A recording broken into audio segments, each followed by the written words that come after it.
Mi nombre es Verónica Méndez Andrade.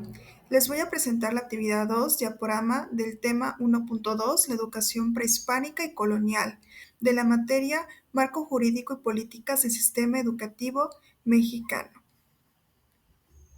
Les voy a presentar el contenido que vamos a abordar, la educación prehispánica y la educación colonial. La educación prehispánica, las instituciones creadas por los indígenas para la educación formal y su estrecho vínculo entre guerra, sacerdocio y educación, caracterizó a las sociedades prehispánicas como fue el caso de los mexicas en el centro de México. Existieron principalmente dos instituciones de enseñanza para los mexicas, el famoso Telpochcali, señalada como la casa de jóvenes, y el Calmecat, en la línea de la casa o en el linaje de la casa. El Tepozcali, la mayoría de los jóvenes mexicas y otras ciudades cercanas como Texcoco, Coalhuacán o Chumilco acudieron durante 3 o 4 años a estas instituciones. La institución para los hijos de los Macehualtín, o llamados plebeyos, recibieron educación cuyo énfasis estaba puesto en el entrenamiento militar. En el Tepozcali, de acuerdo con el Código Florentino, se hacían las águilas y los jaguares, llamados así a los guerreros valientes. Los maestros eran los guerreros veteranos, en los Tepozcali. Los ejercicios militares comenzaban desde que los jóvenes ingresaban al Tepozcali. Primero aprendían a soportar el peso cargando troncos en la espalda, luego llevaban las vituallas y marchaban a la saga de los batallones. Más adelante participaban como ayudantes en los mayores en el aseguramiento y en la conducción de los prisioneros. Los muchachos ascendían a la escala militar por sus méritos al combatir al enemigo y podían llegar a convertirse en guerreros especiales como las águilas y los jaguares. En otra parte, el Camelcat, los hijos de las familias nobles acudían al Camelcat y allí se preparaban para desempeñar los más altos cargos en el gobierno y en el sacerdocio. El Camelcat era la escuela de la élite. Los maestros eran llamados sacerdotes. La reclusión era estricta, ya que los muchachos no podían mantener contacto con sus familias.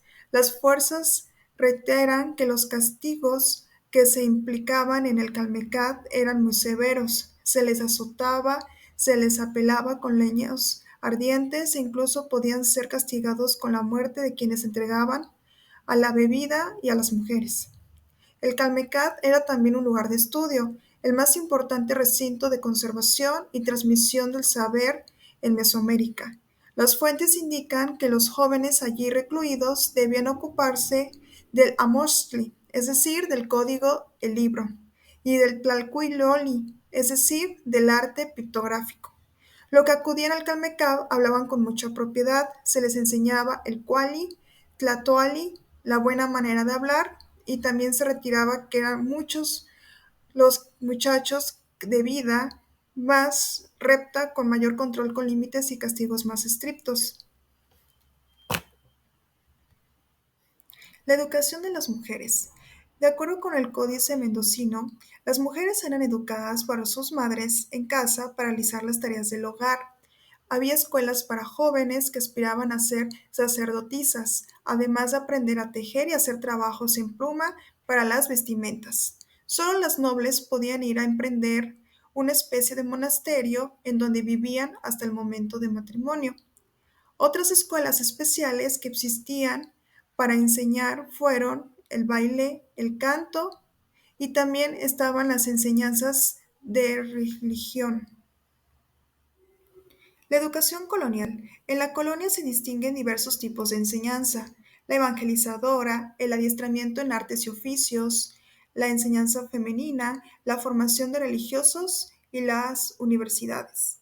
Las actividades educativas fueron asumidas por diversas órdenes religiosas.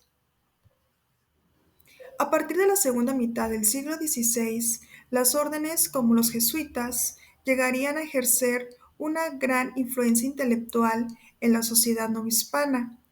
Las primeras décadas de la conquista, los franciscanos ofrecieron educación en internados conventuales a los hijos de señores y principales mexicas, con el doble objetivo de enseñarles la lectura y la escritura del español y evangelizar a los indígenas. Estos jóvenes mexicas participaron eficazmente en la labor catequizadora. Se apegaba el texto del Catecismo Tridentino para la enseñanza en el español, que se usó el Catecismo del padre Jerónimo Ripalda. Los internados adoptaron elementos de los templos escuelas, que guardaban semejanza con la educación conventual, como el rigor de la vida de los internos, la retórica ceremonial y la formación moral. A finales del siglo XVI ya existía una peculiar forma de educación religiosa destinada a los vasallos, la educación en el atrio de las iglesias, en donde se congregaba a los conversos para enseñarles la doctrina cristiana.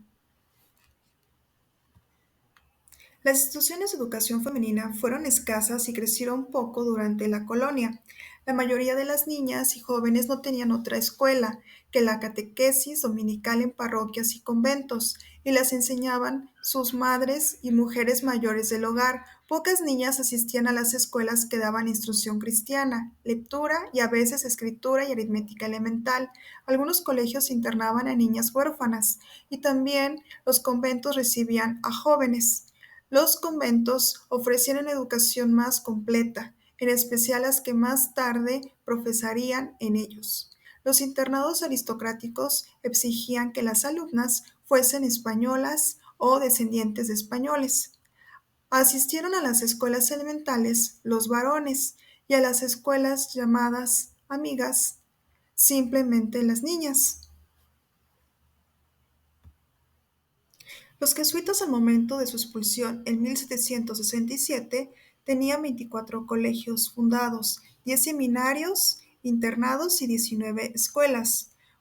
Fundado en 1551 y regida por los estatutos de la Universidad de Salamanca, se funda la Real y Pontificia Universidad de la Nueva España. Recibió esa denominación porque las demás universidades hispánicas se crearon por concesión del monarca y del papa. Además, el Colegio de la Santa Cruz de Tlatelolco también fue conocido como el primer colegio de América y fue la primera institución de educación superior, pero lo cual tuvo una poca duración. En el último tercio del siglo XVIII, influido por las ideas de la Ilustración, el gobierno real fundó los Colegios Superiores de Cirugía, Grabado, Nobles Artes de San Carlos, Real Estudio Botánico y Real Seminario de Minería. A finales del siglo, la Corona creó la Real y Literaria Universidad de Guadalajara.